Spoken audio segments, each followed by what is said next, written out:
শিবু হাজরার বাড়িতে যে আগুনের ছবি আমরা সকাল থেকে দেখলাম, তার পোল্ট্রি ফার্মে আগুন ধরিয়ে দেওয়া হচ্ছে। সেই ঘটনায় 8 জনকে আটক করেছে পুলিশ।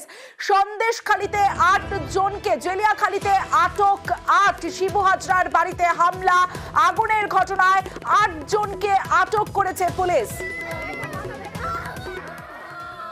ধরছে কেন বুঝতে পারছি না, পুলিশ কিসের জন্য ধরছে আমাদেরকে। আমরা তো এসছি এর জন্যই, যে বুঝতে পারছি না পুলিশ আমাদেরকে ধরে নিয়ে যাচ্ছে কোথায়। এদিকে মারধর করেছে শিবু হাজার লোক, গুন্ডা বাহিনী পাঠিয়েছে, এক্ষুনি মারধর করেছে। এসে বাসায় বাড়ি মেরেছে, বন্দুকের বাড়ি মেরেছে, বন্দুক নিয়ে ছুট মেরেছে, ধরতে পারিনি, তাড়া করেছে, ওইভাবে ছুটেছে, পালিয়েছে। তখন কি পুলিশ ছিল? হ্যাঁ পুলিশ ছিল, পুলিশ থাকাকালীন মেরেছে। আমরা কি এমন কি ভুল করেছি, কাকে মেরেছি? আর আমরা আজ গেছিলাম প্রতিবাদ করতে, আমরা মার খেয়ে চলে এসেছি। বিশের প্রতিবাদ আমাদের গরিব মানুষের জমি জায়গা কেড়ে নিয়েছে সেই বস্তার দল, ওর আরো আর মেহিন, আবার মেহিন চালিয়েছে, গুলি করেছে।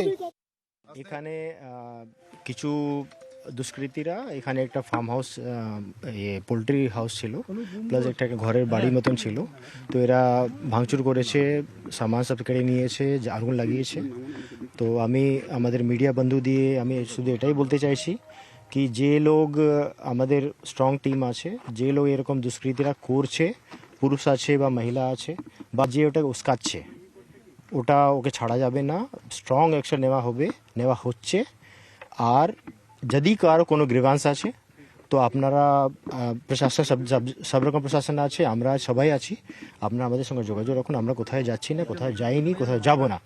সো ইসিলিয়ে আপনাদের গ্রিভান্স আছে, আমরা রিজলভ করব। কিন্তু যদি কেউ আইন হাতে নেবে ওর এগেন্সে। ক্ষোভের আগুনে সন্দেশখালী, কিন্তু সন্দেশখালী নিয়ন্ত্রণে, দাবি এডিজি আইন শৃঙ্খলা মনোজ ভার্মা। সন্দেশখালীতে বিপুল সংখ্যায় পুলিশ মোতায়েন করা হয়েছে, কেউ আইন হাতে তুলে নিলে কড়া ব্যবস্থা নেওয়ার হুঁশিয়ারি। গত 2-3 দিন ধরে সন্দেশখালী বাসিরহাট পুলিশ ডিস্ট্রিক্টে কিছু বিক্ষিপ্ত ইনসিডেন্ট ঘটেছে ভায়োলেন্সের। তো ওখানে আমাদের সাফিসিয়েন্ট অফিসার ফোর্স ডেপ্লয়েড আছে, সিনিয়র অফিসাররা ওখানে ক্যাম্প করছেন। কিছু ইনসিডেন্ট যেটা ঘটেছে সেটা ইনভেস্টিগেশন করে দেখা হচ্ছে। যারা ভায়োলেন্সে ইন্ডালজ হচ্ছেন ওদের against strict action as per law নেওয়া হবে। আজকের যে ঘটনা ঘটেছে ওটাতে 8 জনকে পুলিশ ডিটেইন করেছে। ফার্দার যাতে এসকেলেট না হয় সিচুয়েশন, তার জন্য ব্যবস্থা নেওয়া হচ্ছে। যদি কারো কোনো অ্যালিগেশন যদি থাকে ওটাও তদন্ত হবে, এন্ড যদি কোনো কিছু ইনভেস্টিগেশনে যদি পাওয়া যায় নিশ্চয়ই অ্যাকশন হবে।